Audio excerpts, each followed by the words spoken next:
સરકારી યોજનાઓની માહિતી મેળવવા સબસ્ક્રાઇબ કરો અમારી ચેનલ સંજુ માહિતીને।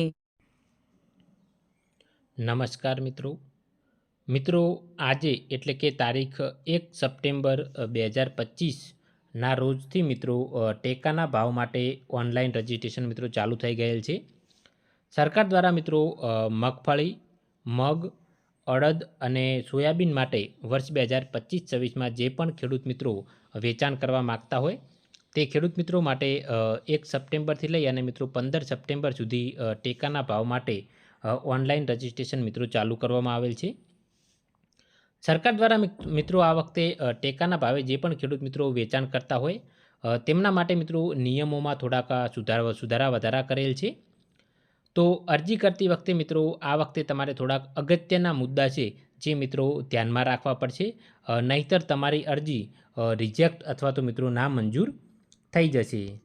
ગયા વર્ષે પણ મિત્રો ઘણા બધા ખેડૂત મિત્રોને સેટેલાઇટ ઇમેજના મેસેજ આવેલા કે તમારા ખેતરમાં જે પાક છે અને સેટેલાઇટ ઇમેજ મુજબ તે પાક અને સેટેલાઇટ ઇમેજનો પાક મિત્રો મેચ થતા નથી, જેના કારણે ઘણા બધા ખેડૂત મિત્રોને એપીએમસીમાં મિત્રો ટેકાના ભાવે વેચાણ કરવા દેવામાં આવેલ ન હતું। તો મિત્રો આ વખતે તમારે થોડાક અગત્યના મુદ્દા છે, તો આપણે જોઈએ આ વિડીયોની અંદર કે કયા એવા અગત્યના મુદ્દા છે જે મિત્રો તમારે ઓનલાઈન અરજી કરતી વખતે મિત્રો ધ્યાનમાં રાખવા પડશે। સૌપ્રથમ મિત્રો તમે ઓનલાઈન નોંધણી ઈ સમૃદ્ધિ પોર્ટલ પર કરવાની રહેશે। ઓનલાઈન નોંધણી મિત્રો તમે તમારા ગામના વીસી મારફત પણ કરાવી શકો છો। જો તમારે જાતે કરવી હોય તો તમે જાતે પણ મિત્રો ઈ સમૃદ્ધિ પોર્ટલ પર નોંધણી કરી શકો છો, અથવા તો તમે તમારા ગામના વીસી મારફત પણ મિત્રો આ નોંધણી કરાવી શકો છો। સૌપ્રથમ મિત્રો જે પણ ખેડૂતના નામે તમે અરજી કરતા હોય તેને ફરજિયાત મિત્રો ખેડૂત નોંધણી કરાવેલી હોવી જોઈએ, એટલે કે એગ્રીસ્ટેક એપ્લિકેશન ઉપર જે તે વ્યક્તિએ મિત્રો તેનું ફાર્મર આઈડી જનરેટ કરેલું હોવું જોઈએ।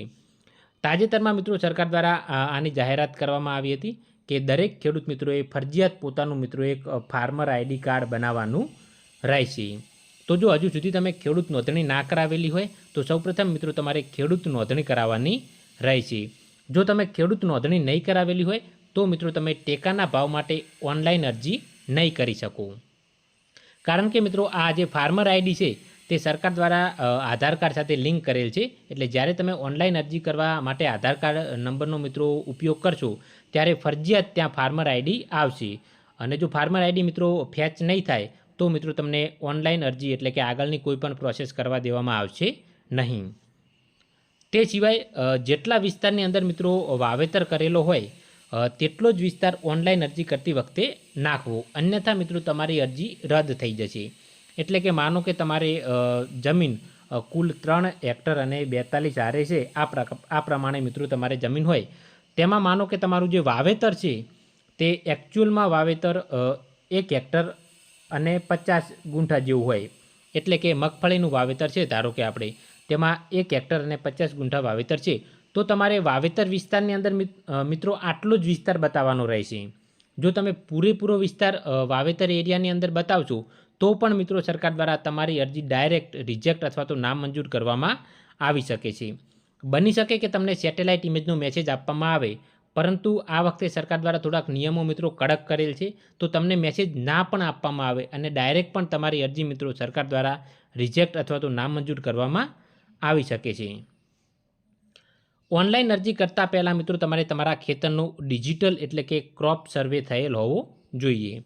તો મિત્રો સરકાર દ્વારા તાજેતરમાં દરેક ગામની અંદર એક સર્વેયરની નિમણૂક કરવામાં આવેલ છે, અને તે સર્વેયર દ્વારા મિત્રો તમારા ગામના જેટલા પણ સર્વે નંબર હોય તેના મિત્રો ફોટા પાડી અને એક એપ્લિકેશન ઉપર અપલોડ કરવાના હોય છે। જો મિત્રો તમારે ટેકાના ભાવે ઓનલાઈન અરજી કરવાની હોય તો પહેલાં મિત્રો તમારે તમારા ગામનું ડિજિટલ ક્રોપ સર્વે થયેલ હોવો જોઈએ। જો ના થયેલ હોય તો તમારે તે સર્વેયર પાસેથી મિત્રો તેનો તમારા સર્વે નંબરનો જે ફોટો પડાવવાનો રહેશે। જો મિત્રો તમે ફોટો નહીં પડાવો તો ત્યારબાદ પણ તમારી અરજી સરકાર દ્વારા મિત્રો ડાયરેક્ટ રિજેક્ટ અથવા તો નામંજૂર કરવામાં આવી શકે છે।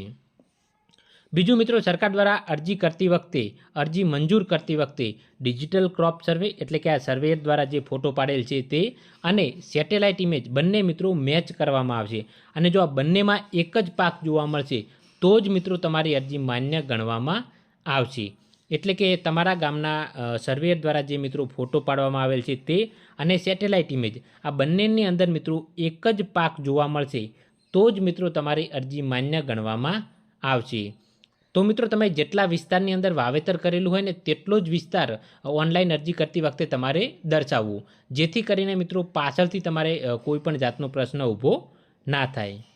બીજી પણ એક અગત્યની જાહેરાત જે આ વખતે સરકાર દ્વારા કરવામાં આવેલ છે કે ઓનલાઈન અરજી કરતી વખતે બેંક ડિટેલ મિત્રો ખૂબ જ કાળજીપૂર્વક ભરવી, કારણ કે પાછળથી જો કોઈ પણ એકાઉન્ટ નંબરની અંદર ભૂલ હોય અને પેમેન્ટ એ ખેડૂતના ખાતામાં નહીં થાય, જમા નહીં થાય તો તેની સંપૂર્ણ જવાબદારી મિત્રો ખેડૂતની રહે છે.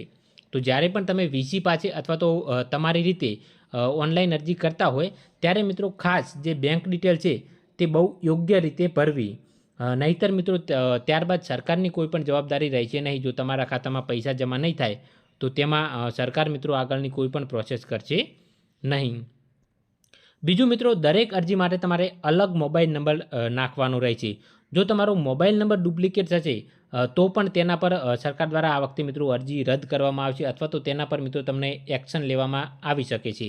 સરકાર દ્વારા મિત્રો આ વખતે પણ ક્લિયર આ વસ્તુનો ઉલ્લેખ કરવામાં આવેલ છે કે એક અરજી માટે એક જ મોબાઈલ નંબર નાખવો.